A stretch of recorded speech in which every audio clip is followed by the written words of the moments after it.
Du matin, eh bien, il est 8h tapante en ce mercredi du 2 juillet. Eh bien, toute l'équipe de Bonjour d'Algérie de la station régionale d'Oran vous accompagne pendant 90 minutes jusqu'à 9h30. Eh bien, il fera très chaud aujourd'hui. Ça variera entre 32 et 25 degrés le soir. Et bien sûr, vous allez me dire, c'est la température normale en plein été. Eh bien, oui, effectivement. Et bien sûr, sans plus tarder, on a sur notre feuille de route aujourd'hui et au programme, on commence par la rubrique de droit avec notre avocate à la Cour d'Oran, Saber Djemila, qui nous parlera de la loi relative à la protection du consommateur. Eh bien oui, en plein été, il y a des problèmes quand même. Et bien sûr, la nutritionniste qui sera là, Bouchra Belaïfa. Alors elle va nous parler de l'alimentation du diabétique. Et bien sûr, il y a l'association du consommateur qui sera présente avec nous. Bien sûr, on aura aussi littérature aujourd'hui. On aura un écrivain, un auteur qui a fait un ouvrage qui est très très intéressant sur l'émir Abdelkader. Et bien sûr, dernière ligne droite avec l'association Nahda représentée par son président. Bien sûr, c'est Mokhtar Allel avec des pépites qui va nous ramener des jeunes artistes. Alors, on verra cela avec lui tout à l'heure. Voilà tout pour la journée. On commence notre Bonjour d'Algérie d'Oran en cette matinée avec Cheb Fethi et on se retrouve juste après. وتشطن خاطري وتغير يا زينة الزينات وانت يا غالية غالية زايدة بالي شوفي لحالتي ما تشكر يا فيقة البنات وانت يا زاهية ناوية اختلي ما تلوميش ما تلوميش ما تلوميش ولو في يوم تبكي بنواه ما تلوميش ما تلوميش ما تلوميش ما نسمع لوم كسرتي الجناح نبغي نكلمك ونهدر ونشكي لك اللي عاد ونارك حامية حامية قادية تخلي وإذا نعزم ما نقدر نقول لك كلمات ونشوفك جاية فايتة قبلي ما تلوميش ما تلوميش ما تلوميش ولو في يوم تبكي بنواح ما تلوميش ما تلوميش ما تلوميش ما نسمع لوم كسرتي الجناح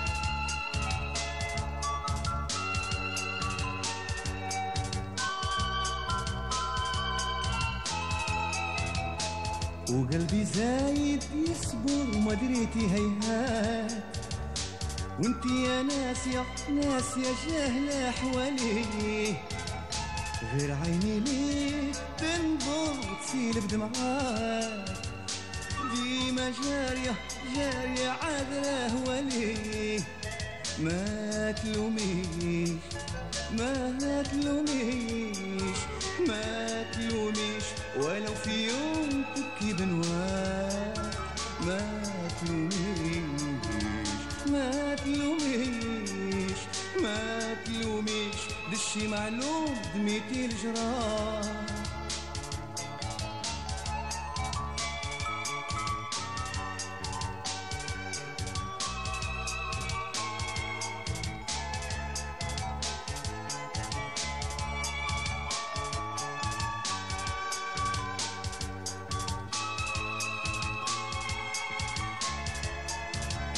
وتشطن خاطري وتغير يا زينة الزينات وانت يا غالية غالية زايدة بالي شوفي لحالتي ما تشكر يا فيقة البنات وانت يا زاهية ناوية اقتلي ما تلوميش ما تلوميش ما تلوميش وما تلومونيش. Chaque mercredi, je suis en votre compagnie parce que moi, je tiens à être présente avec vous et vous servir chaque mercredi de la station régionale d'Oran. Alors, comme je l'ai annoncé tout au début, la rubrique de droit nous revient aujourd'hui avec la loi relative aux droits du consommateur, à la protection aussi du consommateur. Donc, c'est Saber Djamila qui est présente avec nous comme chaque mercredi. Bonjour. Bonjour Iman. Ça va? Ça va, Vous merci. allez bien? Alhamdulillah, Quelle oui. chaleur. Terrible. Quelle avec humidité. Ah ben, c'est la période. Oui, Il faut c'est la s'y faire, période. il faut Voilà, s'y faire. exactement. Tout à fait. Voilà. Eh bien, aujourd'hui, il sera question de parler de la loi relative à la protection du consommateur. Tout à fait. Que dit cette loi déjà? Déjà, tout à fait. Donc, alors bonjour, chers téléspectateurs. Donc ça, c'est pratiquement la suite, ce qu'on avait déjà commencé la dernière fois. Donc, oui. le droit du commerce électronique et tout ça. Donc, ça va au pair en C'est une quelque sorte. continuité. Tout à fait. Donc, la loi relative à la protection du consommateur, ce qu'on appelle en arabe Qanoun Himayat al-Mustahlik. Donc, c'est une loi qui est datée de, c'est la loi 0903, donc de 2009. Donc, mais il y avait auparavant une loi qui datait depuis 1989. Mais il y a eu cette loi, la loi 0903, tout à fait, donc plus spécifique, plus détaillée. Ils ont rajouté autre chose et qui a été aussi modifiée en 2018 aussi par une nouvelle loi qui n'a pas et qui a abrogé certains articles et qui a modifié d'autres carrément. Donc on va le voir. Alors c'est quoi cette loi? Cette loi là, elle définit carrément ce que c'est le consommateur. Donc elle le protège, c'est-à-dire elle lui donne les droits dont c'est-à-dire il a droit aussi. Dont il jouit. Tout ça. Donc, et comment se protéger aussi. Et aussi, c'est-à-dire, elle détaille, c'est-à-dire ce que c'est la consommation, qu'elle soit des fois des produits, différents produits d'origine animale, d'origine, c'est-à-dire végétarien aussi. Il y a aussi les prestations de services qui font partie aussi des droits de la protection de cette loi relative à la protection du consommateur. Alors là, on va voir que cette loi, il y a aussi le chapitre 2 qui est consacré spécialement aux sanctions, c'est-à-dire dans le cas où... Alors là, de quoi elle parle cette loi? Donc le consommateur, c'est-à-dire on doit le protéger parce qu'on a des fois affaire à des commerçants véreux, on ne connaît pas les produits aussi. Déjà les produits qui sont défectueux, généralement ils sont toujours sur les étalages. Ils ne vérifient pas, je pense, les dates de péremption.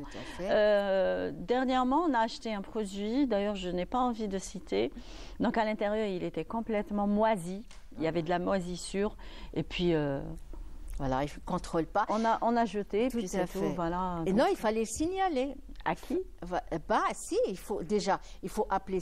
Alors là, on va parler parce que la loi 09. Signaler. Tout à fait. Voilà. La loi 0903, c'est-à-dire elle accentue son truc sur les associations pour la protection du consommateur. Elle leur donne beaucoup de prérogatives. Voilà, elle leur octroie beaucoup de prérogatives. Donc ils sont dans l'obligation, ces associations, dans l'obligation de sensibiliser, d'orienter et de représenter. Surtout. Aussi. C'est-à-dire quand vous, consommateur, vous avez un litige avec, vous allez devant un tribunal, l'association pour la protection des consommateurs est dans l'obligation de vous représenter comme partie civile devant le tribunal. Voilà, parce que c'est pour ça que je vous dis la loi 0903, elle a octroyé beaucoup de droits et de prérogatives aussi à ce genre d'association et elle a accentué sur les associations pour la protection du consommateur. Donc je ne sais pas, moi jusqu'à présent, je n'ai pas vu d'association pour la protection du consommateur qui s'est constituée partie civile. Peut-être qu'il n'y avait pas eu de plainte aussi, de dépôt de plainte, parce que le citoyen ne sait pas à qui s'adresser en fait. Il ne sait pas. Sinon, déposer plainte carrément devant le procureur de la République, ou s'il y a un problème, vous allez voir le commissariat qui est tout près, ou si vous êtes dans une zone rurale, vous allez voir une brigade de la gendarmerie. Eux, ils ont des équipes qui vont sortir. Des fois, ça prend du temps, mon Dieu. Non, mais il faut le faire. Alors, on a tout le temps de mourir, d'avoir une intoxication alimentaire qui risque de tourner très mal pour qu'on voit un petit peu la lumière jaillir dans 2 ou 3 mois. Donc, voilà. Non, mais moi je vous dis, il faut le faire. Donc les gens, ça prend ce que ça prend comme temps. Ouais, mais il faut réagir. Tout à fait. Parce que s'il y a urgence, ils vont fermer le magasin ou le restaurant. Ou, oui, il y a eu des fermetures pas mal. Hein. Comme il y a quelques jours, l'histoire du poulet avarié, là, il y avait... Là, c'est... Les gens l'ont échappé. Ben là, certains citoyens à Oran, ils allaient tout faire retirer ce poulet avarié et tout ça. Mais c'est des gens qui n'ont ni foi ni loi. Et surtout le poulet, hein. Mais tout, pratiquement, hein, il y a des produits. Alors, donc, il allait y avoir une catastrophe sur Oran. Donc là, et en plus, quand vous allez acheter un produit, donc, c'est-à-dire le commerçant est dans l'obligation d'avoir un étiquetage où il part de l'origine du produit, de ses compositions, parce qu'il y a des gens qui ont des allergies à certains produits. Tout à fait. La date de fabrication, la date de péremption. C'est-à-dire, on ne peut pas. Il y a des gens qui sont malades, c'est-à-dire, ils peuvent pas, ils sont allergiques à certains produits, ou donc ils sont dans l'obligation de tout mentionner, tous les produits qui composent cet article vendu et tout ça. Donc aussi pour les produits de consommation comme l'électroménager et tout ça, c'est pareil. Donc la loi insiste sur la garantie. La garantie, elle est de 6 mois à 2 ans. Donc, le commerçant, il est dans l'obligation de délivrer un certificat de garantie aussi. Donc, il ne peut pas vendre comme ça. Ah oui. Eh bien, ça veut dire qu'on est complètement à côté de la plaque. Tout à fait. Mesdames, messieurs. Voilà. Les gens, je vous dis, les gens ne connaissent pas leurs droits. Donc, on ne connaît pas, non? Voilà. Moi, personnellement, je ne savais pas. Je viens de l'apprendre. La garantie est obligatoire et la garantie, elle varie de 6 mois jusqu'à 2 ans pour tout produit vendu, c'est-à-dire qu'il soit électronique ou électroménager ou autre. Donc, il y a ça. Donc, il y a aussi pour les produits. Donc, c'est pour ça qu'il y a eu une modification par la loi de 2018. Il y a eu des produits qui rentrent sur le territoire. C'est-à-dire, il y a des produits qui rentrent, par exemple, il y a sur les ports, les aéroports, aussi, donc, il y a ce qu'on appelle des équipes de contrôle de la qualité. Donc, ils vont voir si ces produits, c'est-à-dire on peut les faire conformes à la consommation, qui ne sont pas avariés, qui sont pas, et qui peuvent rentrer. Il y a certains produits qui peuvent rentrer en totalité au territoire national, d'autres par partie. Donc, on ne peut pas tout faire rentrer. Il y a des produits aussi prohibés, interdits aussi, on ne peut pas. Il y a des... aussi pour les médicaments, c'est pareil. Ah ben oui. Voilà, donc c'est la loi relative à la protection du consommateur aussi protège, c'est-à-dire et axe sur les produits pharmaceutiques aussi. C'est pareil, hein, donc... Ça, c'est vrai, oui. Voilà. De toutes les façons, ça englobe tous les produits, on va dire. Consomme, c'est-à-dire tout ce qui est... C'est la consommation directe du citoyen. Variée, multiple et tout. Donc, tout ça est régi par cette loi. Oui. Il faut que le citoyen puisse connaître ses droits aussi. Il ne va pas acheter n'importe quoi. Pour l'abattage aussi. Ah oui, c'est très important, ça. Ah, c'est très important, ça, oui. Donc, il y a eu même des problèmes. Hein. Tout à fait. Il y a l'abattage clandestin et tout ça.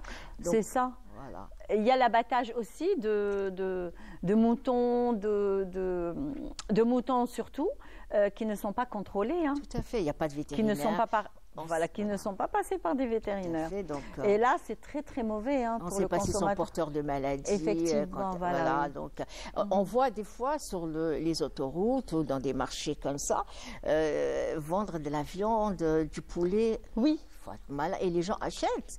Non, il n'y a pas de vétérinaire. Où ça a été l'abattage, où s'est fait l'abattage? Est-ce que c'est dans un abattoir, c'est-à-dire contrôlé par... Il y a un village. Oui.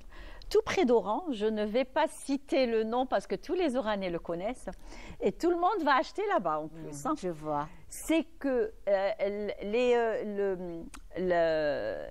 les moutons ne sont pas contrôlés, la viande n'est pas contrôlée, ce sont de tout petits magasins comme ça, l'un à côté de l'autre, l'un collé à l'autre, Alors, ils mettent même des moutons hakda. Tout à fait. À Voilà. des prix attractifs. À des prix Voilà.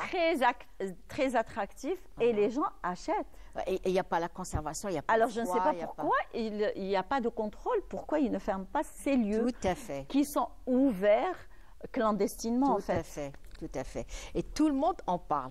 Voilà, On en oui. a déjà parlé et tout Effectivement, ça. oui. Donc, il faut qu'il y ait quand même une équipe. Parce que quand on De parle. contrôle. Tout à fait. Quand on parle de la loi relative à la protection du consommateur et de la répression des fraudes. Voilà, ça va au pair. Bien sûr. Voilà, donc il faut qu'il y ait une équipe. Ça, c'est vrai. On ne va pas citer le nom du village. On va pas mais citer. tout le monde en parle et on les a vus. Voilà, exactement. Tout à fait. Ce que je ne comprends pas, comment se fait-il qu'ils n'ont pas fermé, Voilà, les autorités tous ces- sanitaires et tout ça. effectivement, ils n'ont pas fermé ces lieux-là Tout parce à que fait. c'est ouvert comme des magasins. hein. Tout à fait. C'est-à-dire, on le voit. Il n'y a ni normal. frigo, ni chambre Absolument froide, rien rien. du tout. On les a vus. Absolument rien. Surtout exactement. en ces périodes de chaleur et Oui, tout ça. Donc, oui, il y a une prolifération des bactéries. Avec, alors je vais le dire quand même, hein, avec Douara comme ça Voilà. dehors, en plein, Rameau, Guadec et tout voilà, ça. exactement. C'est catastrophique. Avec en pleine chaleur, il fait 35 degrés le matin, donc c'est pas évident, hein, Voilà. parce que au courant de la journée, alors en pleine canicule, entre midi et 14h, 15h, il fait très chaud. Tout à fait. On en trouve. Hein, C'est des- comme pour le poisson aussi, Voilà. qui est vendu sur les marchés jusqu'à 14h, 15h. Alors que Voilà, le c'est poisson, il s'achète le matin très très tôt. tôt. Très tôt, Voilà. frais, Tout à fait. dans la fraîcheur aussi. Donc, Donc là, il faut que les autorités aussi réagissent réagissent aussi, un petit peu. fassent des contrôles inopinés au niveau des marchés. Voilà. Les marchés hebdomadaires aussi. Surtout, là, oui. où il y a Oui. ce genre d'abattage, de la vente de ce genre de... Oui. de- Quoique, des fois, ils font des rondes, Si. etc. Mais Ils en les font marchands, toujours. voilà, les marchands, et les commerçants, on va dire, c'est que ils cachent cette marchandise défectueuse. Tout à fait. Et juste après le départ des contrôleurs, donc ils les remettent. Et là, comment Tout à fait. comment régler ce vrai problème? Non, avec beaucoup de contrôles. Voilà, et là, oui. ce qu'ils ne savent pas, c'est qu'il y a des sanctions. Donc Voilà. ça va de Alors 6 la mois. sanction, ça va de... Alors, ça va de 6 mois à 3 ans et de 2 ans à 5 ans. Et quand il y a décès, ça peut aller jusqu'à la perpétuité.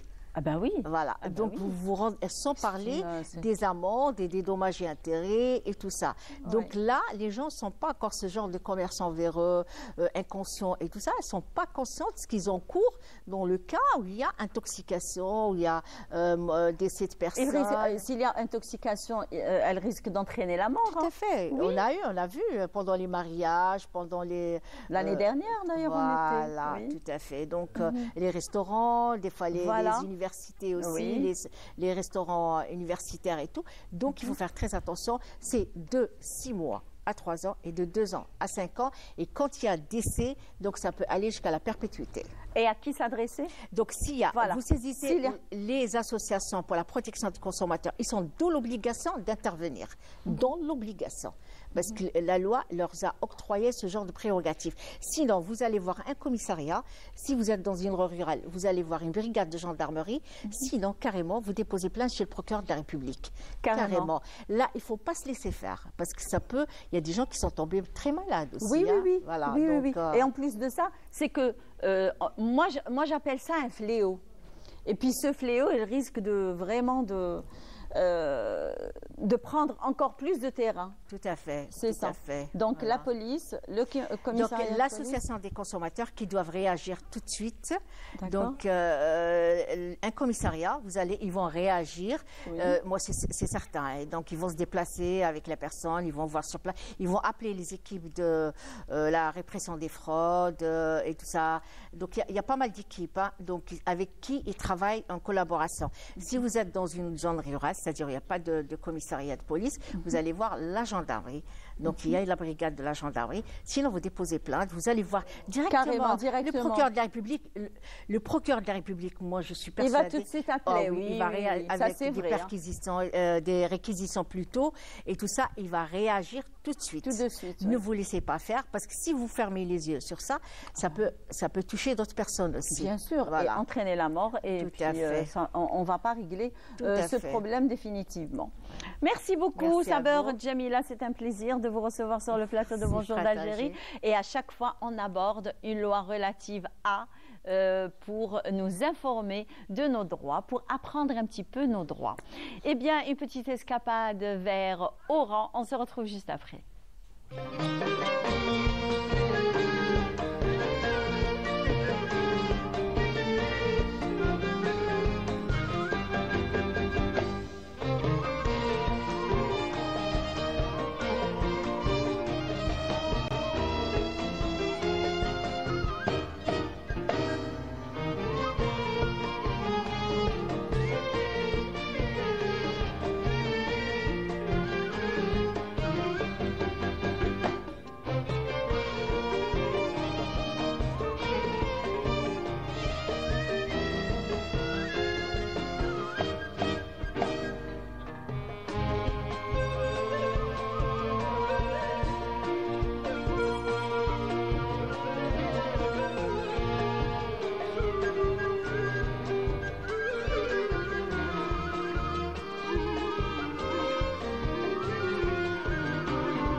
Eh bien, on a parlé il y a un petit moment avec Saber Djamila sur la loi relative à la protection du consommateur. Et là, on a l'association de la protection du consommateur. Donc, on va un petit peu voir ce qu'il en est, ce qu'ils peuvent faire, leurs activités, on va dire leur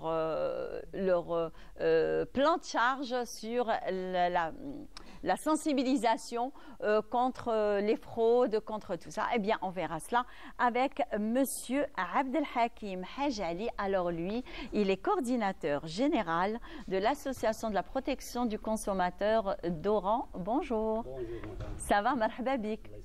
Merci d'avoir accepté notre invitation. Vous n'êtes pas seul, puisque vous êtes accompagné d'une personne que vous avez l'habitude de voir ici même dans votre émission Le Bonjour d'Algérie. C'est Monsieur Abdellatif Rahmoun. Aujourd'hui, il est venu avec la casquette de membres de l'association, mais aussi, vous êtes médecin, ça veut dire que vous allez endosser les deux gilets aujourd'hui. Bonjour et merci pour cette invitation. C'est toujours un plaisir d'être parmi vous. Ouais. Merci beaucoup. Alors, quels conseils pratiques en tant qu'association vous donnez aux consommateurs pour éviter les aliments détériorés? Bon, l'association de protection des consommateurs, c'est une association non lucrative à but de défendre tout intérêt du consommateur en général. On a un large programme de sensibilisation. On accompagne toujours les brigades de contrôle, de l'APC les 26 APC d'Oran. On est témoin toujours des différents dégâts des commerçants. C'est-à-dire on a l'habitude de voir les infractions à jour avec les commerçants. Donc l'association a pour représenter le consommateur vis-à-vis la loi, vu la loi 0903, qui la protection des consommateurs et des fraudes. Donc l'association a été créée, ça fait presque 2 ans. On travaille toujours avec... Que 2 ans?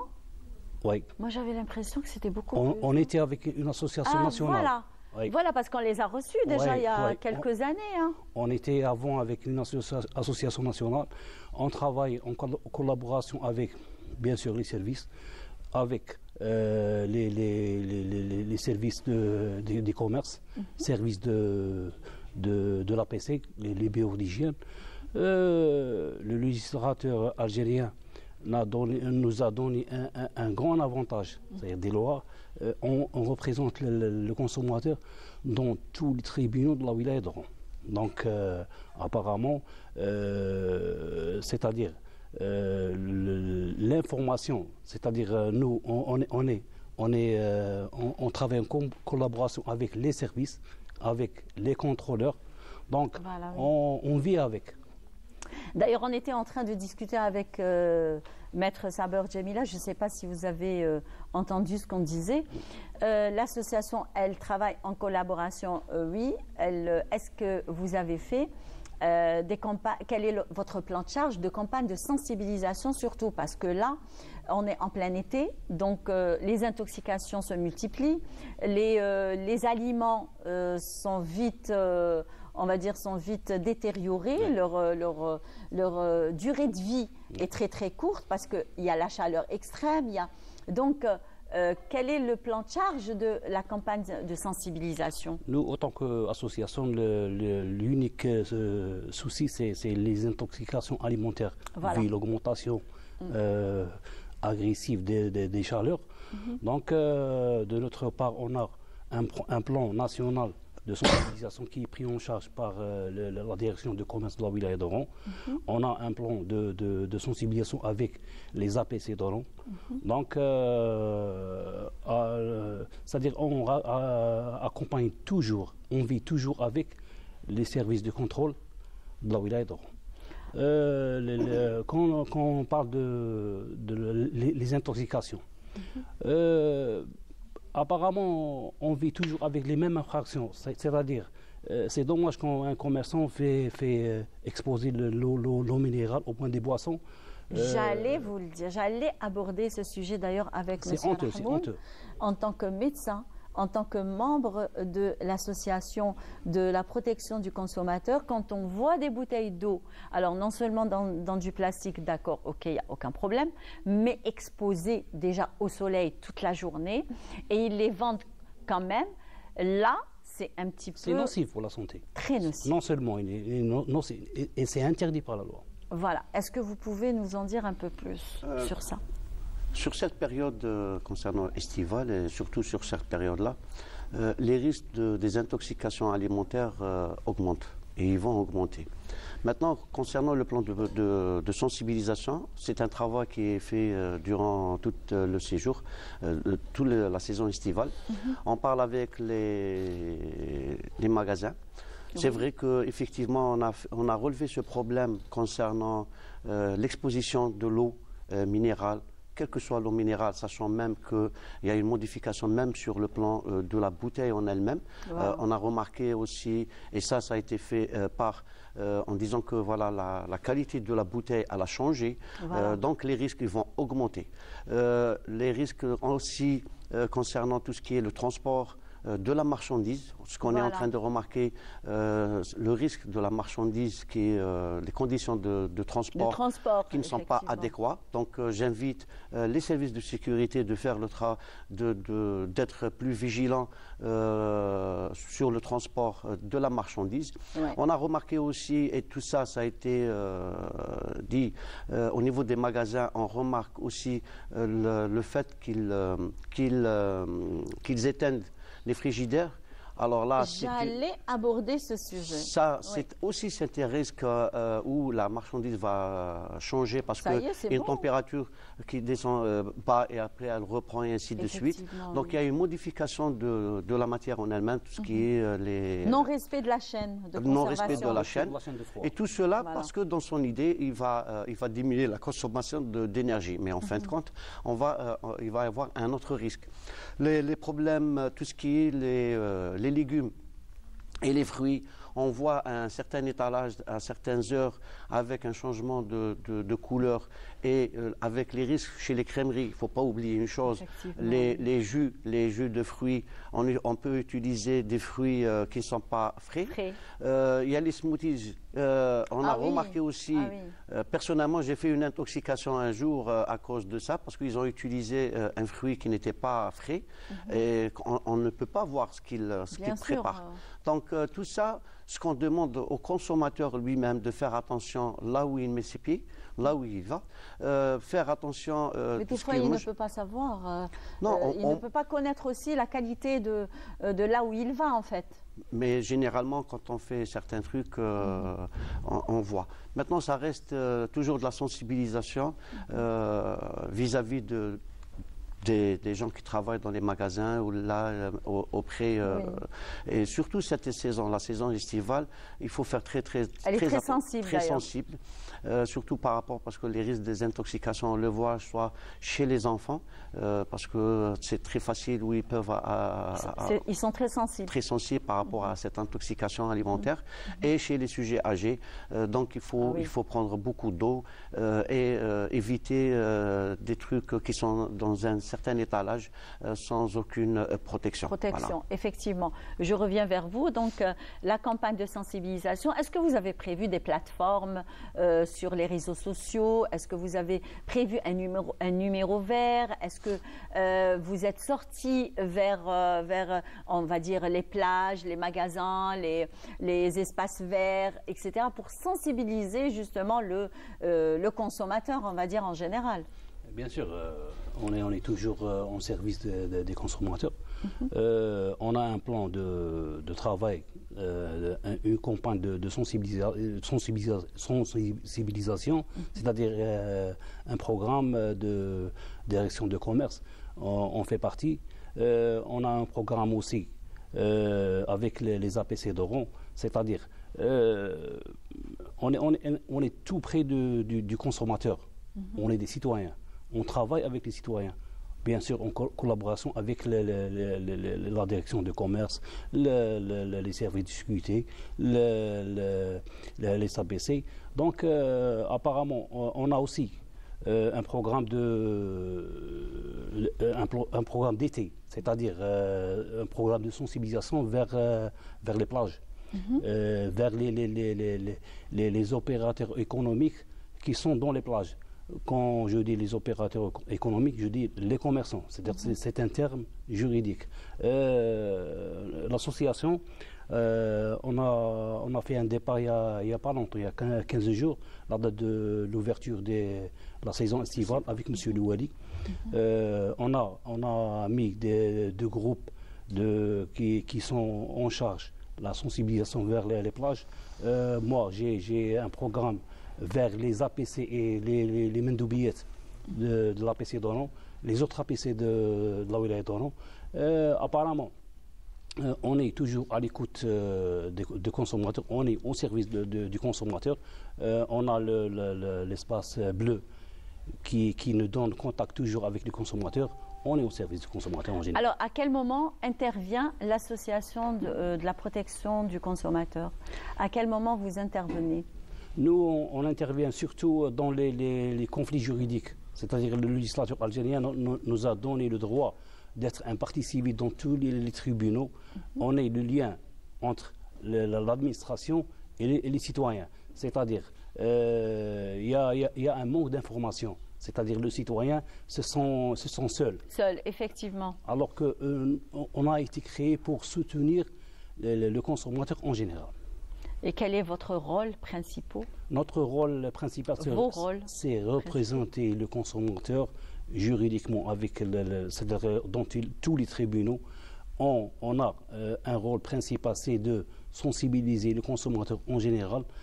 On a un rôle de accompagner les opérateurs économiques, c'est-à-dire on a un rôle aussi de, par exemple, les produits nationaux. On a c'est-à-dire le rôle de soutenir le produit national. C'est-à-dire, on a des produits qui sont locaux, ils sont bien... Non, on a d'excellents produits en fait. D'excellents produits. Manque d'informations, manque de... je sais pas, mais l'association de protection des consommateurs de la wilaya d'Oran, elle est pour soutenir le consommateur algérien. Très bien. Alors, quand on parle quand comment on dit ça? Quand il y a une mauvaise conservation de produits, donc systématiquement, elle peut déteindre sur la santé du consommateur, ce qui peut entraîner une intoxication alimentaire. Alors vous, en tant que médecin, quelle est la prise en charge de l'intoxication alimentaire dans l'urgence?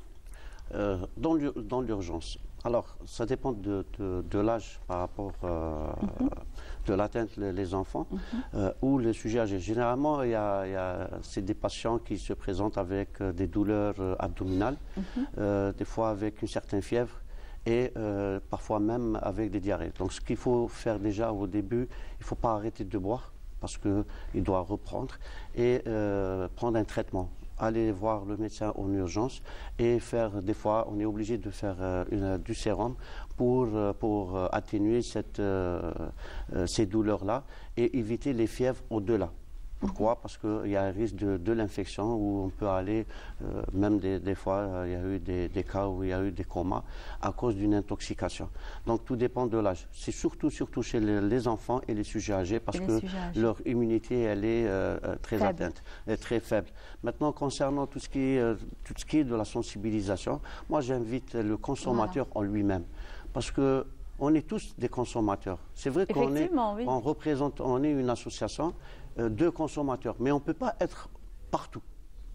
Impossible. Ce qui veut dire qu'en fin de compte, on est tous des consommateurs. Il faut que le citoyen se sent responsable et impliqué dans la campagne de sensibilisation. Quand un consommateur voit qu'il y a un étalage qui n'est pas bien, donc il faut le signaler. Il faut le signaler. Alors, on le signale à qui justement? Je voulais arriver à ce point-là, parce que des fois, on se rend compte que ce sont des produits défectueux, périmés et ainsi de suite, mais on ne sait pas à qui s'adresser en fait. Déjà, au départ, il y a la direction de commerce. Ça, c'est automatique. D'accord. Parce qu'il y a le service de qualité au niveau de cette direction. Sinon, pour notre association, il y a tous les numéros. Les numéros où ils peuvent nous joindre sur la page. Je reviens. L'exemple de l'étalage de tout ce qui est les poissons à 1h, à 11h, à midi, à 1h, à 2h de l'après-midi. On a abordé ce sujet d'ailleurs avec revoit toujours. Aussi, c'est un risque d'intoxication. Il faut que, pour ce qu'on le dit, on le redit, le citoyen, il est responsable aussi de tout ce qu'il est en train de consommer. On est là en tant que partenaire pour aller au-delà, pour que, comme l'a dit mon collègue, tout ce qui est l'aspect juridique, mais il faut que le citoyen apprenne à refuser des produits non adéquats, à refuser des produits sans étiquetage, à refuser des produits, à apprendre à lire la date de péremption. Si ce n'est pas une date de péremption avec une étiquette, une autre étiquette. Vous savez,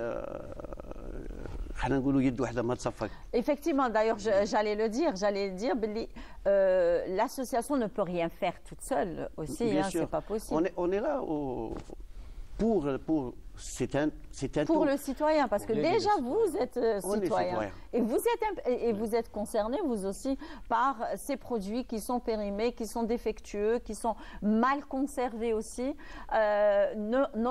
surtout le non-respect de la chaîne de froid. Là, ça massacre tout parce que des fois même l'étiquetage est correct, la date de péremption y est, on respecte la date de péremption des fois jusqu'à 15-20 jours, donc ça va, mais on ne peut pas être sûr de la chaîne de froid. La chaîne de froid ou autre, tout ce qui est transport, c'est pour cela qu'on insiste sur le transport.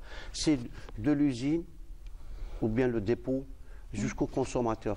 comment tout ce trajet il a été fait. Surtout qu'il y a des bouteilles d'eau qui nous viennent de l'Est, du centre, etc.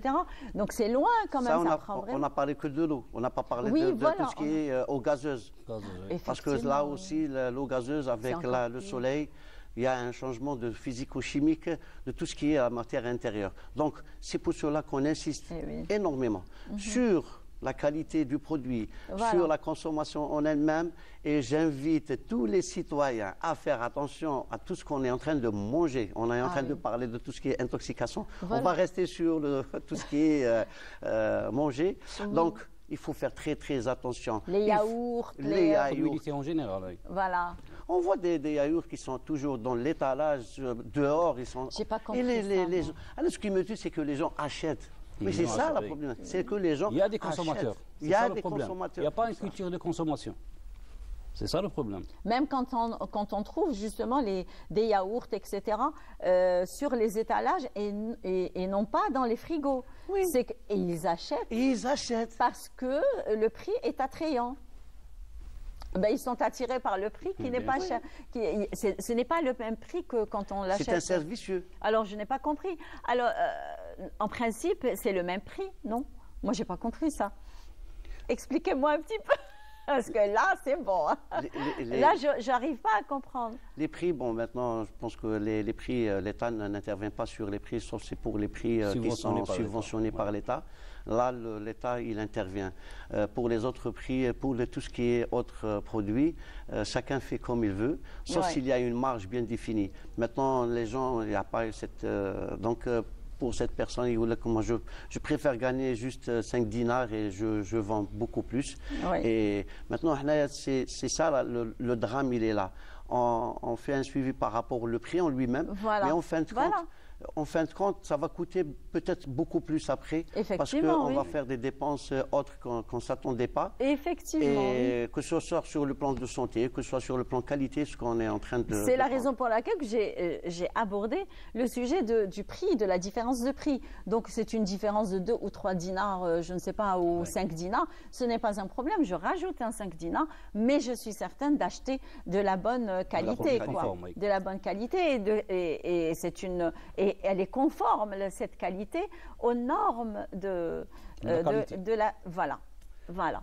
Donc, oui, vous voulez rajouter? C'est pour cela que j'invite une autre fois, et je le redis, ce ne sera pas pour Oran, c'est à l'échelle nationale. Oui, voilà. Moi, je le dis et je le redis. Il faut que le consommateur ait cette responsabilité. Chaque citoyen doit prendre sa responsabilité de dire ne peut pas non, faire je ne prends pas, c'est pas bon.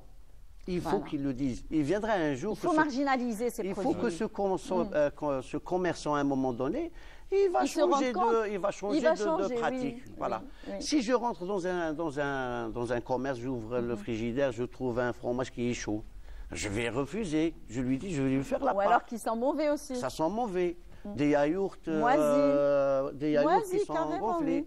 Oui. Au niveau, il faut faire attention, ces derniers jours, on a retrouvé du poulet qui était moisi. Il y a même pas une semaine, il y a 3 ou 4 jours. Moisi parce que il est passé à la rôtisserie, après il était mis dans le congélateur pour qu'il soit revendu, réchauffé et revendu. Oui. Vous savez, c'est inimaginable ce qui se passe. C'est pour cela qu'actuellement, maintenant, il faut faire très attention. Il faut être très vigilant. On espère que la direction de commerce, de contrôle, ils auront plus de personnes à faire des contrôles parce que, comme on l'a dit, on peut pas contrôler avec 2 personnes tous les commerces. Mais il faut que cette responsabilité individuelle du commerçant et du citoyen de faire face à toutes ces problématiques concernant cette intoxication ou autre. Très bien, merci beaucoup, Monsieur Abdellatif Rahmoun. Je le rappelle que vous êtes membre de l'association de la protection du consommateur et vous êtes aussi médecin. C'est la raison pour laquelle qu'on a apprécié votre intervention, médicalement parlant, bien sûr, et du côté associatif. Merci beaucoup, Monsieur Abdelhakim Hajali. Alors vous êtes le coordinateur général de l'association de la protection du consommateur. Merci beaucoup. Merci à vous, pour cette intervention. Et là, c'est qu'on va vers un sujet réalisé par Selim Skandar sur Wahran. On se retrouve juste après. Située entre mer et montagne, Oran s'impose comme l'une des destinations phares du tourisme estival en Algérie. Avec ses plages dorées, son climat méditerranéen et son ambiance festive, la ville séduit chaque année des milliers de vacanciers en quête de soleil, de détente et de découvertes culturelles. راني جاي من مونريال اون فامي مع زوج ولادي وجينا نفوتوا نهار شباب اون فامي في لي دون تري بروبر وسيكوريتير بلاج الله يبارك الامن كاين الحمايه كاينه بدينا صيف شباب وكاع بلاج شابه نقيه الحمد لله. من بين الشواطئ اللي راهي جاهزه لموسم الاصطياف عندنا الشاطئ الكبير نتاع مرسى الحجاج وعندنا شاطئ مداغ اللي قمنا بعده تهيئات تما. عندنا كل الشواطئ نتاع عين الترك وبوسفر والعنصر قمنا بالمسالك ديال الشواطئ قمنا بكاع بالاشغال اللي تعطي الراحه للمصطاف.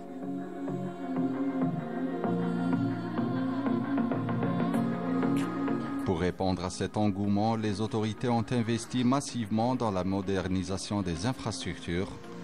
À quelques kilomètres du centre-ville, les stations balnéaires comme Meder ou les Andalouses rivalisent désormais avec les standards internationaux. Tout a été pensé pour offrir aux estivants un séjour confortable et sécurisé.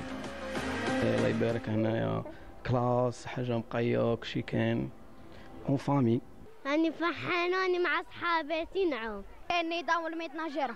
En Algérie, on a des places merveilleuses au هايلين والالجيري سي لو بي لو بلو بو بي دو موند. كلشي كاين المقامه ما خصنا والو رانا اون فامي هاك الحمد كما نروحوا بلادات واحد اخرين. من بين 33 شاطئ مسموح للسباحه نتج عنها منح 52 حصه والبقيه بقيه الاستعمال المجاني لكافه المواطنين حيث خصصنا اكثر من 70% لمجانيه الشواطئ وقد تم منح رخص استغلال مؤقته ل 13 مؤسسه فندقيه مؤخرا.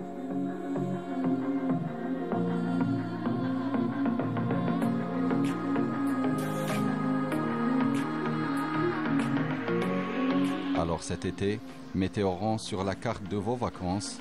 Entre baignade, gastronomie et coucher de soleil, la perle de l'Ouest algérien vous promet une escapade inoubliable. Escapade inoubliable, un sujet réalisé par notre ami et bien sûr notre journaliste de la production Selim Skandar. Merci beaucoup. Et bien sûr, nous avons avec nous alors un écrivain, un auteur où il fait sortir son premier ouvrage, c'est Mahmoud Si Youssef. Alors l'intitulé c'est de la Zawiya à Dar al-Alia. Je ne vous laisse pas languir, le combat de l'émir Abdelkader. Voilà l'ouvrage. Bonjour. Bonjour. Merci d'avoir accepté notre invitation. Merci beaucoup. Alors, qu'est-ce qui vous a poussé à faire cet ouvrage?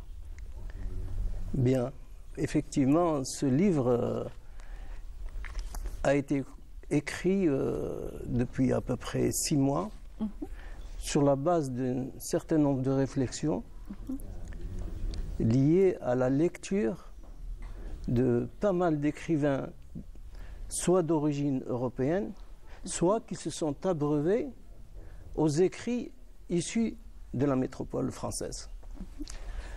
Beaucoup de livres ont été écrits dans l'optique de ce qu'on appelle le vainqueur. Quand l'histoire est écrite par le vainqueur, il faut s'en méfier. Et c'est le cas de l'émir Abdelkader. Beaucoup d'écrits sur l'émir Abdelkader ne correspondent pas réellement à la vérité. À la vérité du grand monsieur. Du grand monsieur, non seulement vis-à-vis de sa personne, mais vis-à-vis également de l'environnement dans lequel il a grandi, son combat, sa production littéraire et sa culture. Et personnellement, j'ai voulu insister sur 2 choses. En plus de dire qu'il faut absolument que les historiens algériens reprennent en main leur propre histoire et l'histoire de l'émir. Le premier qui a écrit sur l'émir Abdelkader, ça va vous étonner, c'est Katib Yassine. Bien avant l'indépendance, bien avant le recouvrement de notre souveraineté. En 1945, il était très jeune. Et le livre s'intitulait, c'était courageux à l'époque, l'émir Abdelkader et l'indépendance de l'Algérie.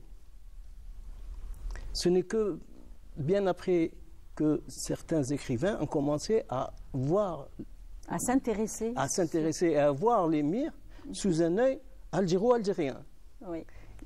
Beaucoup ont écrit, mais en ce qui me concerne, vous le savez bien, je suis vos émissions, le niveau de, comment dire, d'écoute et le niveau de réflexion est assez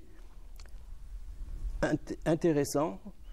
Et il faut dire deux choses. Quand on parle d'un personnage aussi extraordinaire que de l'émir, il faut d'abord parler de son environnement. Effectivement, d'où il vient. D'où il vient, comment il a été formé. Comment il est arrivé à devenir leader d'une résistance. Ce grand monsieur, d'ailleurs, le fondateur de l'État algérien. Oui, et ça fait partie de la première partie de mon livre. Je ne parle pas beaucoup des combats de l'émir, mais ils sont importants. J'ai pris quelques exemples. La bataille de la Makta. La Makta, une des plus importantes. Et je suis heureux d'être là aujourd'hui à l'occasion de l'anniversaire de notre... Effectivement, oui. Donc, et ça tombe bien, c'est très important. La bataille de la Makta, pour ne prendre que cet exemple, j'en prendrai deux. J'en prendrai deux. A été amenuisée, alors que la bataille de la Makta est révélatrice d'une stratégie militaire de l'émir que peu de gens en parlaient. Effectivement.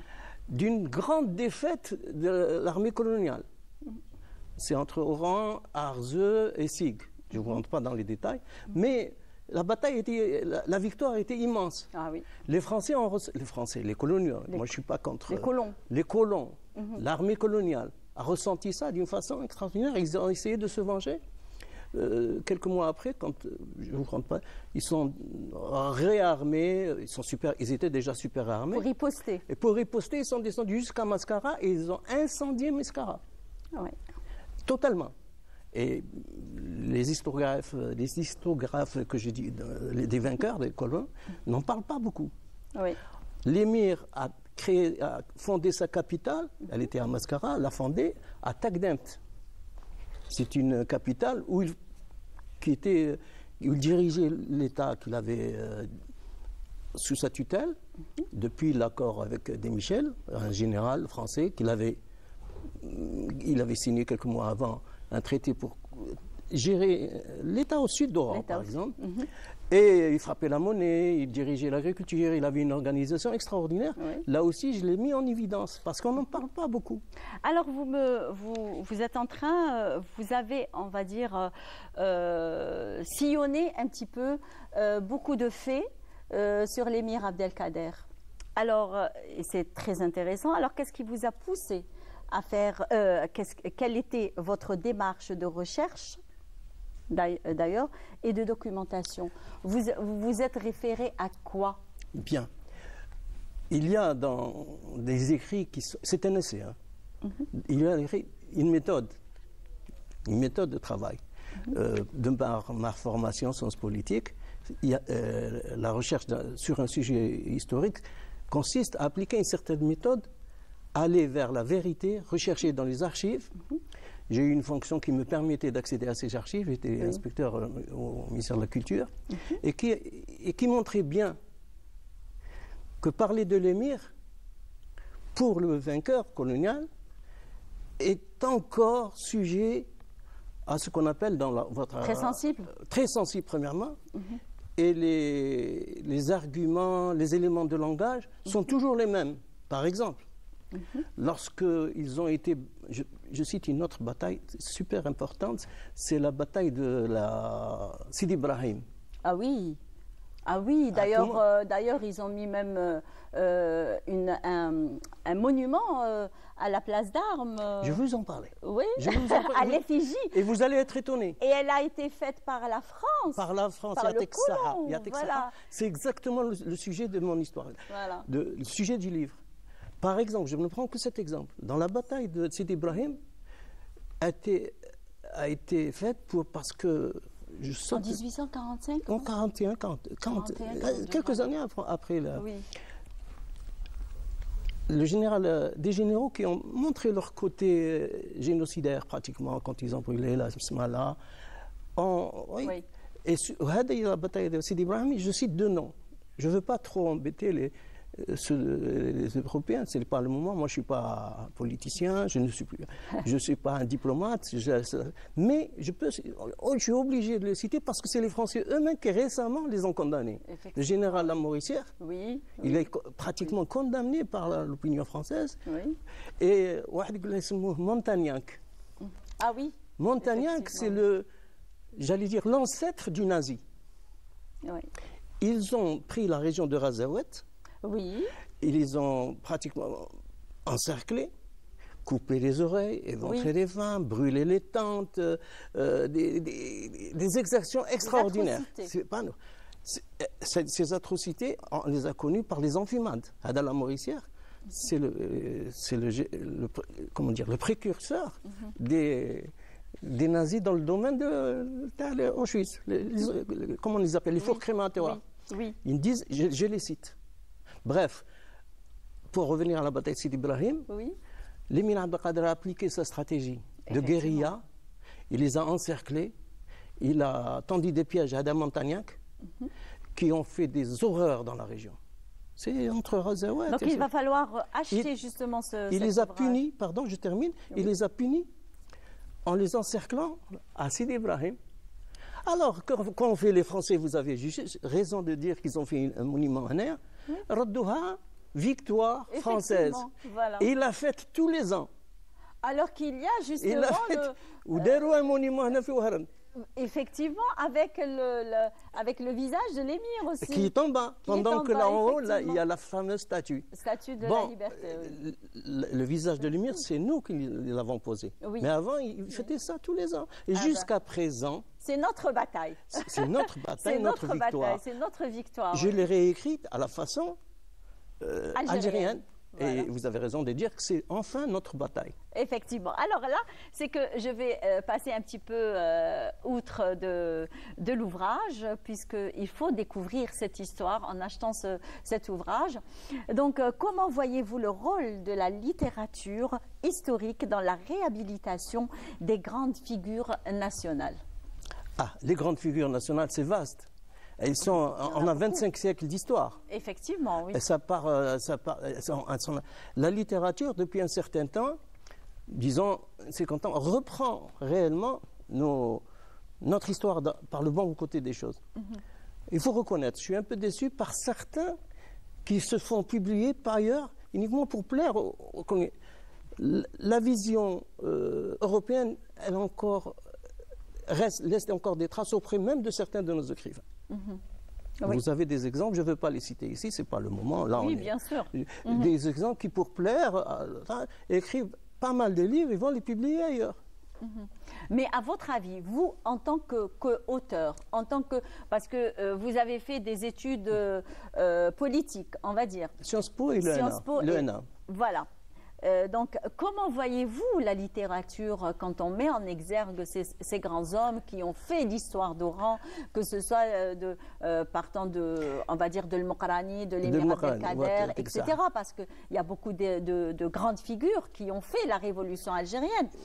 Donc, quand on lit des ouvrages sur ces grands hommes, en 2025, c'est une génération qui n'a pas connu ça, qui n'a pas connu ces moments de désarroi du peuple algérien.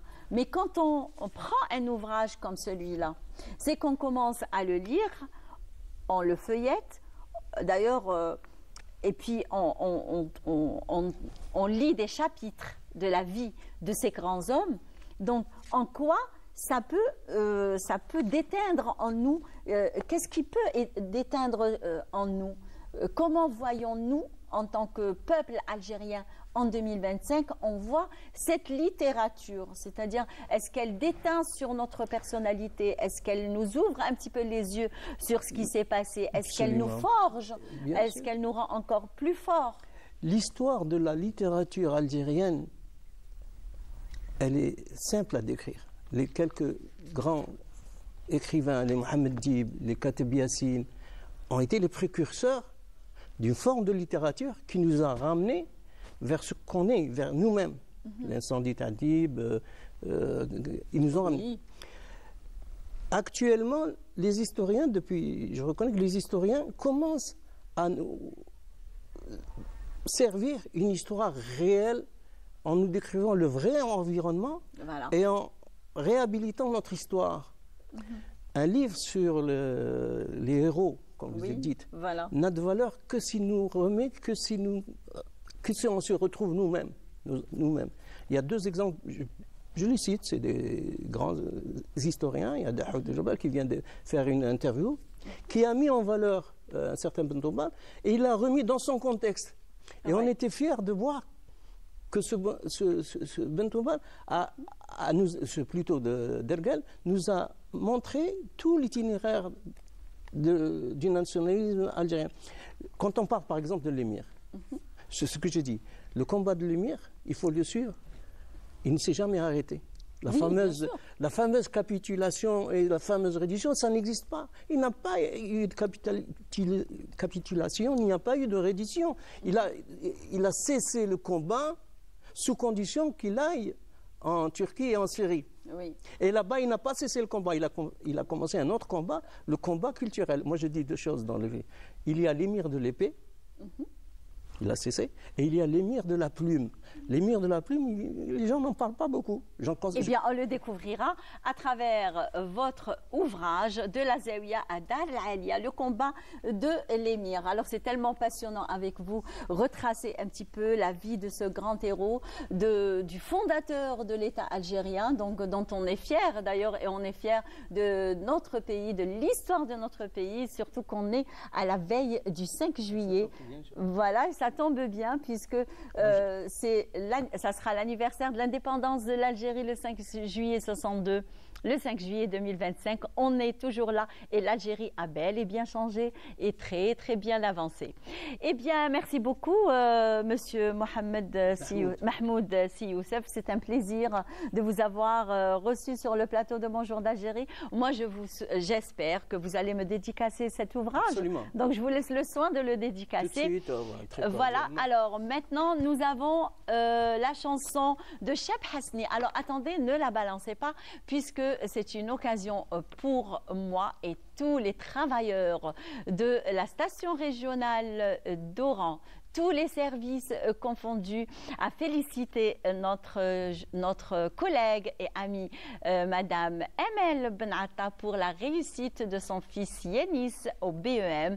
Alors, comme elle dit, félicitations pour toi, Emel, parce que c'est toi qui as passé le BEM et non pas Yanis. Donc, et ton homme, il partira à d'autres consécrations, à d'autres réussites, Inch'Allah. Et comme on dit en orané, la khoubal bak, Inch'Allah. Eh bien, cette chanson de Cheb Hasni, elle est dédicacée à Yanis.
Journal d'Oran, notamment par notre réalisateur à qui on fait un petit coucou à travers le Bonjour d'Algérie en ce mercredi 2 juillet. Nordine Ben Amar, un prompt rétablissement pour lui, est monté par Monsieur Abbas Aliaoui, un prompt rétablissement pour lui. Yatekom Saha et merci de nous avoir laissé ces archives bien remplies.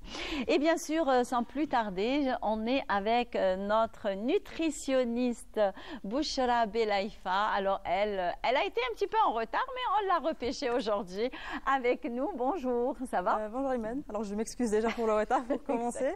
Ravie d'être encore une fois ici. Merci. Dans votre plateau Bonjour Algérie. Alors bonjour à tous et bonjour à tous. Eh bien aujourd'hui, c'est un sujet qui vous tient à cœur. Exactement. Et qui tombe à point nommé. D'ailleurs, c'est l'alimentation du diabétique. Exactement. Donc, alors qu'avez-vous à nous dire sur cette alimentation tant sensible? Donc si j'ai voulu aborder ce sujet à tout prix, c'est parce que ça me touche en premier. Je pense que ça touche plusieurs d'entre nous. Oui. On a pratiquement presque tous quelqu'un de diabétique à la maison. Et ça commence à devenir... Exactement. Et ça commence à devenir un peu inquiétant.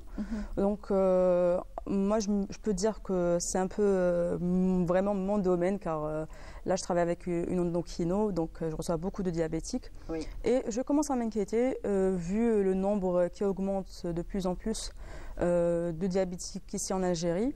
Et ça touche non seulement, parce qu'avant, ça touchait beaucoup plus, on peut dire, la tranche d'âge âgée, on peut dire, mais là, maintenant, ça touche toutes les tranches d'âge. Et ça commence vraiment à m'inquiéter, moi, personnellement. Quand je vous dis ça, je vous dis parce que je vois souvent des femmes à 20 ans, encore plus jeunes que moi, 22 ans, 23 ans, avec un diabète gestationnel déjà. D'autres à 30 ans, 35 ans, avec même des enfants. Exactement. Et surtout que ça commence à augmenter. Juvénile, il augmente. Hein. Exactement, ça commence à augmenter chez les enfants selon des médecins ici qui ont fait des études, qui ont prouvé que ça commence vraiment à devenir inquiétant. Et c'est dû à plusieurs causes. Quelles sont ces causes? Alors, bien sûr, exactement. Donc, surtout avec le mode de vie qui a beaucoup changé depuis le temps. On remarque que notre alimentation a beaucoup changé par rapport aux autres années. Exactement. Oui. Donc, beaucoup de fast-food, beaucoup de sucreries, beaucoup d'aliments transformés. On remarque ça très, très souvent. Et le problème, c'est que j'ai l'impression que personne ne fait attention vraiment.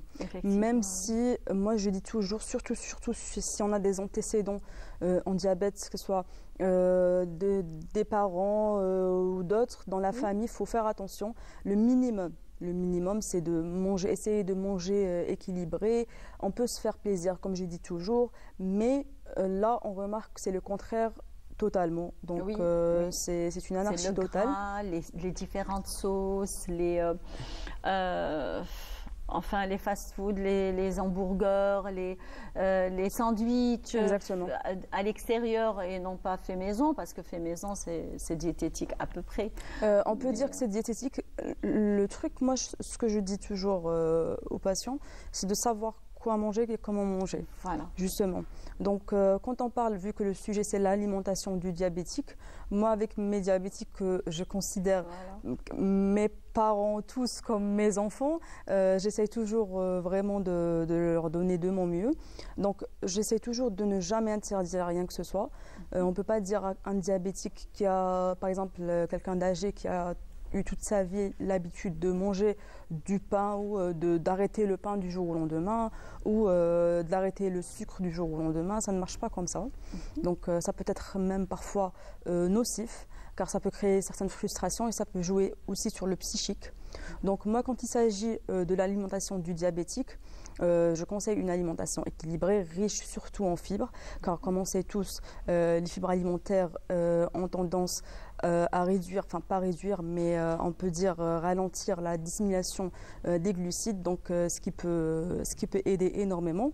Donc toujours, je les conseille de prendre des fibres alimentaires avec chaque repas, soit le déjeuner, le dîner. On essaie aussi d'éliminer, éliminer c'est le mot, mais surtout le sucre blanc. Donc quand il s'agit d'autres, on peut dire gâteaux ou j'essaye de ne pas les empêcher d'en manger de temps en temps, mais j'essaye quand même de leur dire d'éviter au maximum, de mettre par exemple du sucre blanc, dans le café, exactement dans le café, dans les jus, etc. Parce que est-ce qu'on peut remplacer le sucre blanc par le sucre roux? Alors pas du tout. Il faut Voilà, savoir qu'il n'y a aucune différence. La différence. Vous voulez arriver à cette réponse? Exactement, il n'y a aucune différence vraiment. Ouais. Alors moi je vois beaucoup de personnes qui utilisent le sucre roux sous prétexte que c'est plus healthy, pas du tout. Alors que non, pas du tout. Il a la même. Exactement, c'est un sucre transformé. Voilà. Ça a la même valeur nutritionnelle. Si ça change peut-être dans la couleur. Exactement, la couleur. Mais sinon ça n'a rien de. Alors et qu'en est-il pour l'aspartame et le sucre? Alors, moi personnellement, je ne suis pas à 100% contre l'aspartame ou c'est destiné aux diabétiques n'empêche aussi. Que je préfère vraiment, parce que jusqu'à maintenant, on n'a aucune étude qui prouve que c'est cancérogène, exactement. Mais je préfère quand même éviter, car il n'y a aucune étude qui prouve que c'est dangereux, mais il n'y a aucune étude qui prouve que ce n'est pas dangereux non plus. Oui. Donc moi je dis, ok, si on a... Moi, je dis par exemple à mes patients, si on a envie de temps en temps de prendre un café sucré, même pas un café, mais par exemple des boissons gazeuses, on peut aller vers le light, donc boisson, mais en très très petite quantité. Moi, par exemple, ce que je faisais, c'est que j'achetais, par exemple, quand j'avais vraiment envie, histoire d'éviter les boissons gazeuses, parce que bon, moi, ça me donnait pas envie. Après, c'est pas si grave si on prend un verre, c'est pas la fin du monde. Mais moi, ça me donnait pas envie tellement de prendre autant de sucre. Du coup, je prenais des boissons light, mais vraiment en quantité très très réduite. Exactement. Une bouteille restée chez moi. 2 semaines, vraiment une bouteille de 1 litre. Donc c'est ce que je dis souvent. C'est pas à éviter, mais c'est à faire attention, parce qu'on n'a pas d'études qui prouvent que c'est dangereux, pas d'études qui prouvent que ce n'est pas dangereux non plus. Ça reste à faire attention. Donc il faut éviter tout cela. Et même les huiles. Alors, ne pas manger très gras. Ne pas manger très gras, bien sûr que ça joue énormément, car ce que les gens... Ce que je veux arriver aussi à un point très très important, c'est que l'obésité ou le surpoids, et c'est un problème très très commun, c'est ce qu'on voit, oui. très très commun, sont reliés directement au diabète. Donc c'est un problème lié directement au diabète. Si on est en surpoids, si on est obèse, on a une forte chance de devenir diabétique, selon plusieurs études, malheureusement. Moi, quand pas un diabétique, mais quand une personne obèse, en surpoids, vient me voir, je conseille souvent, la première des choses, c'est pas d'arrêter le sucre, mais c'est de perdre du poids. Voilà. Car la consommation, même si ça peut paraître bizarre, reste à chercher encore plus auprès de nos téléspectateurs, mais même si ça peut paraître bizarre, l'obésité et le surpoids sont liés directement au diabète, contrairement à la consommation du sucre. Donc la consommation du sucre est liée indirectement au diabète.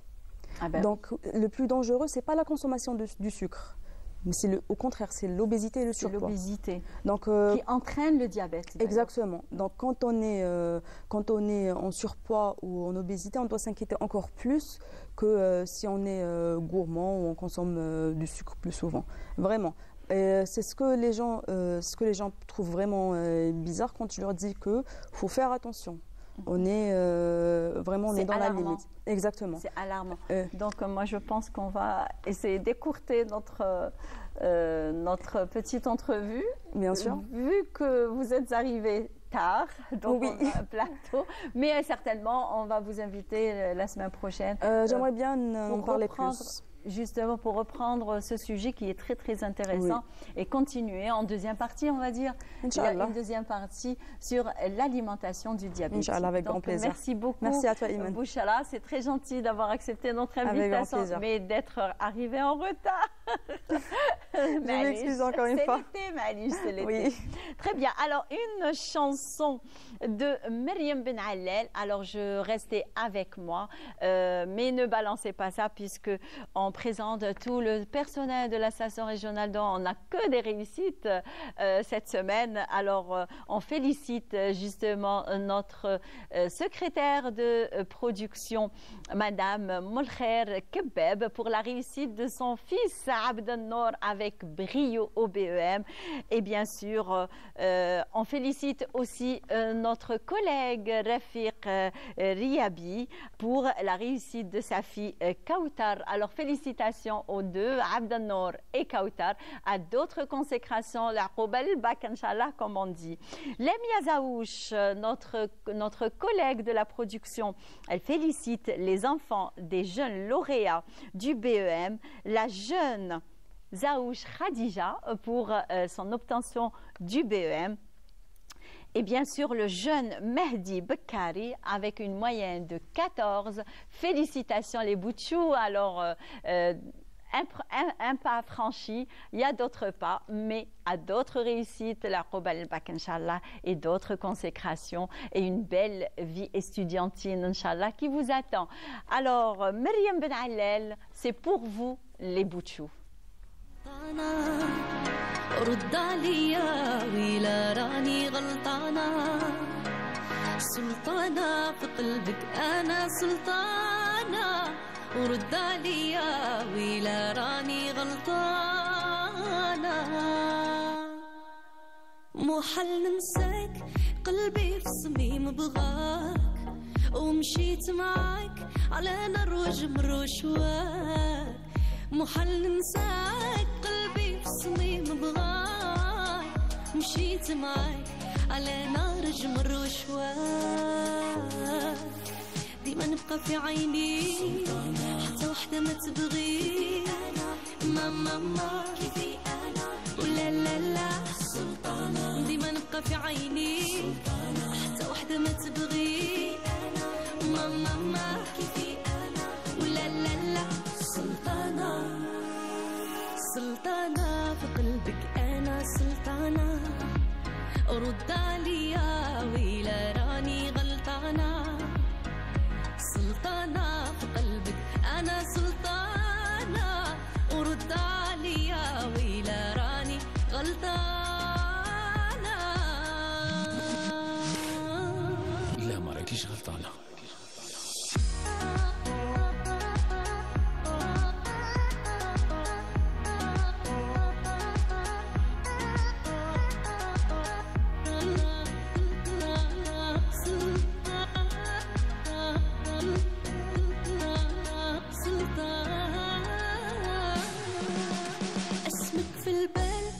شفت محن وهوال حب الأول ما يحل ما يتبدل اسمك في البال ولو شفت محن وهوال حب الأول ما يحل ما يتبدل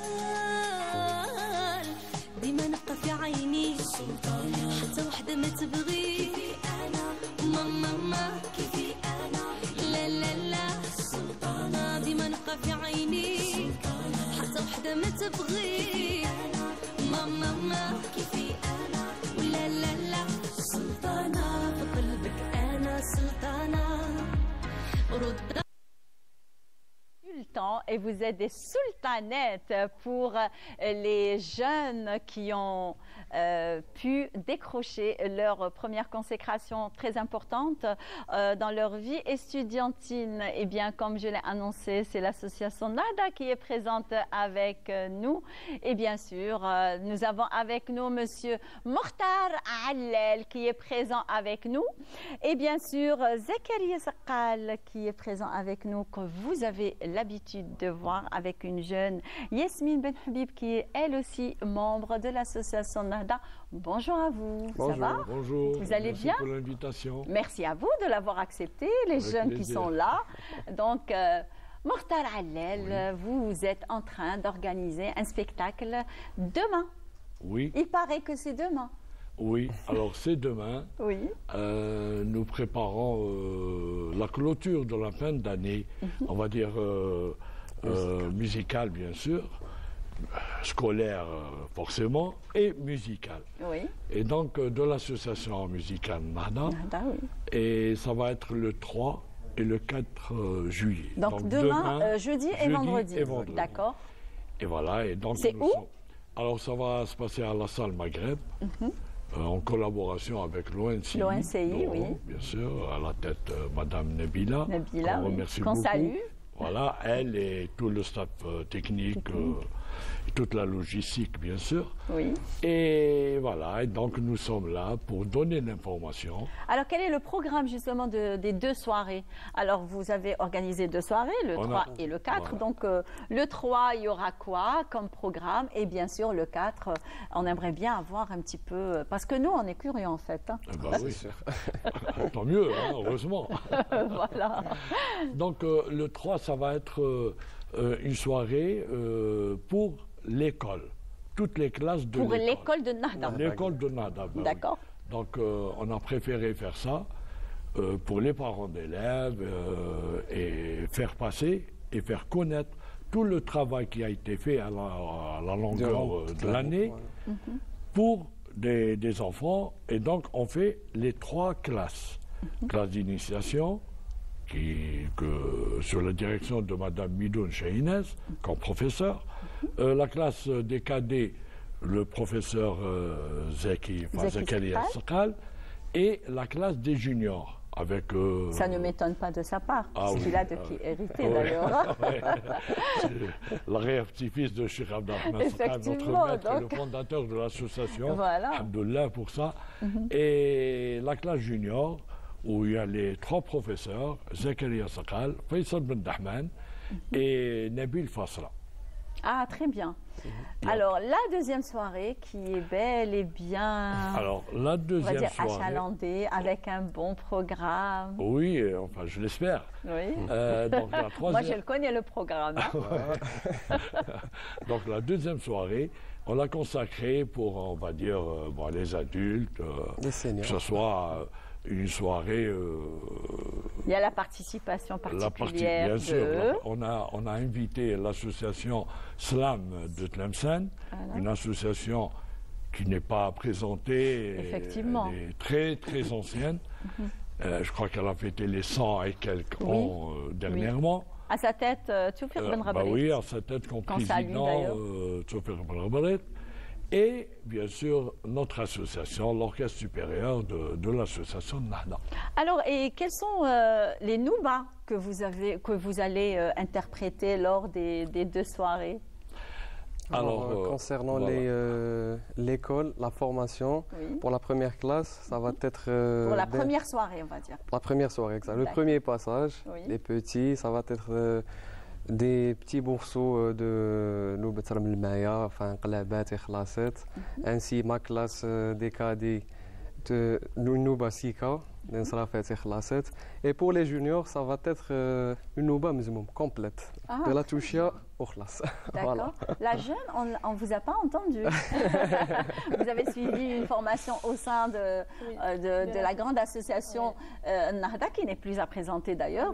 Donc, est-ce que vous pouvez nous parler de cette année qui s'est écoulée? C'était une année agréable. On est une sorte de famille. On vient, on répète, on rigole. Et qu'est-ce que vous avez appris pendant cette année? Une nouvelle nouba, comme chaque année. Chaque année, on apprend une nouvelle nouba avec notre maître. Oui, avec le maître, effectivement. Alors moi, j'aimerais bien, pas que parler. Je vous ai posé la question sur les 2 soirées, etc. Moi, j'aimerais bien écouter un peu de musique. Ah ben oui, avec plaisir. Alors, qu'est-ce que vous avez choisi pour nous? Nous avons, bien sûr, à l'occasion, nous avons choisi un petit programme de un khlas dans le mode mouel. Oui. Voilà, pour que ça soit plus vivant. Oui. Alors, allez-y. Donc, et bien sûr, avec la soliste de l'association actuellement. Effectivement, la cerise sur le gâteau aujourd'hui. Oui.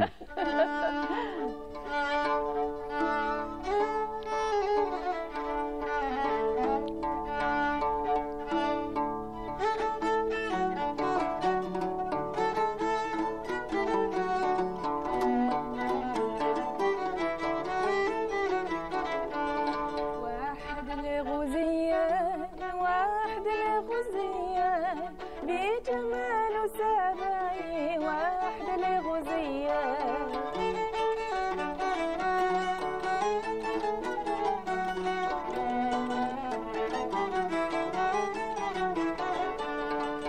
داري في المزعبان داري في المزعبان مالو بالميل حتاني داري في المزعبان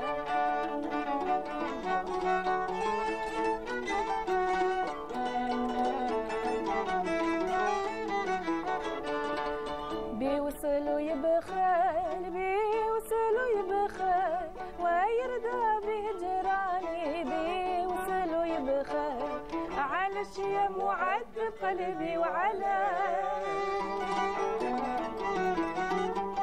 وشفي العدا فيا والناس قوم نرغب الله الشدة في الله حين تراكم عيني يا استغفر الله هذه ساعة هانية والحمد لله لقيت عافيت طوافت ساعات لقيت عافيت طوافت ساعات تستغنم الحاجة والثوابي تستغنم الحاجة والثوابي يا لا لا لا لا. Là, je vais applaudir la jeune Kautar d'ailleurs. Est-ce que ça va être votre première? C'est pas Kautar? Non, c'est Yasmine. Je ne sais pas pourquoi je dis Kautar à chaque fois. Oui, parce que tu penses à une certaine Kautar. Je ne sais pas, sûrement. Alors Yasmine, d'ailleurs, c'est le jasmin qui égaye le plateau de Bonjour d'Algérie en cette matinée. Au Bonjour d'Algérie du 2 juillet aujourd'hui. Alors, est-ce que c'est votre première scène? Ça va être votre première scène? Non. Ça fait, enfin, je suis avec l'association depuis que je suis toute petite. D'accord. Vous en avez fait un long chemin. Oh, oui. Très bien. Et donc, sachant qu'on a découvert qu'elle avait une voix, qu'elle avait une belle voix. Oui. Donc en ce moment, elle est là. À des moments, elle fait des solos. Vous êtes en train de la coacher alors. Voilà, exactement. Oui. Vous ne coachez pas n'importe quel artiste aussi. Bon, l'artiste qui veut. On doit le mériter. Voilà. Oui, il mérite aussi. Oui. Alors, quel est l'instrument de musique que vous jouez le mieux? Violon. Le violon. Alors, vous avez commencé avec le violon? Non, on commence toujours avec la mandoline pour passer au violon. Oui. Pourquoi avoir choisi le violon? C'était une évidence comme mon père, lui aussi qui est musicien, violoniste. D'accord, Son père aussi était violoniste avec une belle voix aussi. Mais dommage, il n'a pas, continué. Oui, il n'a pas continué. Et il y a plusieurs élèves cette année. Il y a eu combien d'élèves qui se sont inscrits? Une centaine d'élèves. Une centaine. Plus de 100. Une moyenne de 100. Une moyenne de 200. Alors, il y aura combien d'élèves qui vont égayer, on va dire, et qui vont se produire dans la classe de Chehinez, il y a à peu près 37 éléments pour la première classe. Voilà. Les élèves de cadets. Les cadets, 25 éléments. Et les juniors, 27. Voilà. Ah, quand même. Alors, et quels sont les projets de Nahda pour l'année prochaine, Inch'Allah? Est-ce que vous allez changer un petit peu le programme ou alors vous allez rester dans le programme classique de l'association? Bon, bien sûr, l'association Nahda, c'est une association musicale à caractère andalouse. Effectivement. Donc, nous faisons les Nouba et les Hawaza, les Aroubis, bien sûr. Donc, tout ce qui concerne le patrimoine andalou. Et, bon, les projets. On attend ce qu'ils nous invitent. Oui, pourquoi pas. Bon, bien sûr, on se dit dommage qu'il n'y a plus de festival de Tlemcen, qui a disparu. Bon, c'est vrai qu'il y a eu des participations avant, cette année. Oui, justement. Bon, on a organisé le 60e anniversaire d'existence de l'association, plus, et après, tout de suite après, à la semaine, on a participé au festival Hawzi de Tlemcen. Et depuis, bon, c'est nous, généralement, qui créons l'événement pour faire profiter notre public. Alors, juste une dernière question pour vous, toujours pour vous. Alors, où en est la musique andalouse actuellement? Parce qu'à un certain moment, on a vu qu'elle avait reculé un petit peu quand même, qu'elle s'est mise juste timidement, on va dire, en retrait. Et là, on voit qu'il y a des jeunes qui s'intéressent vraiment à cette musique ancestrale. Donc, une toute dernière question, une toute dernière réponse pour dire au revoir aux téléspectateurs. Okay. En tous les cas, je remercie beaucoup les parents d'élèves de toutes les associations. Je ne parle pas uniquement de la nôtre, de toutes les associations, d'avoir intégré leurs enfants aux associations musicales. Aussi, la musique va très bien, à part que quelque chose que j'y tiens, il faudrait qu'il y ait un peu plus de respect, de discipline publique. Et quand il est là, il faut qu'il écoute, pas en train de chuchoter, le bruit. Ouais. Là, je voudrais que les parents, le public, le beau public, viennent soient respectueux envers ces jeunes ceux qui se produisent sur scène. Alors, et bien sûr, on les invite. Rendez-vous demain, déjà le 3. Et l'accès est libre. Et le vendredi aussi. À partir de quelle heure? 19h. 19h, voilà. Rendez-vous pris avec l'association Nahda. Merci beaucoup. Merci d'avoir accepté notre invitation. Quant à moi, chers amis du matin, alors j'espère que vous êtes restés avec nous jusqu'à 9h30.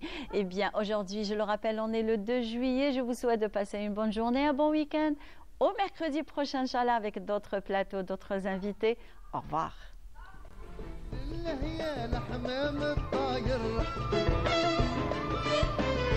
خبرني وين راك مسافر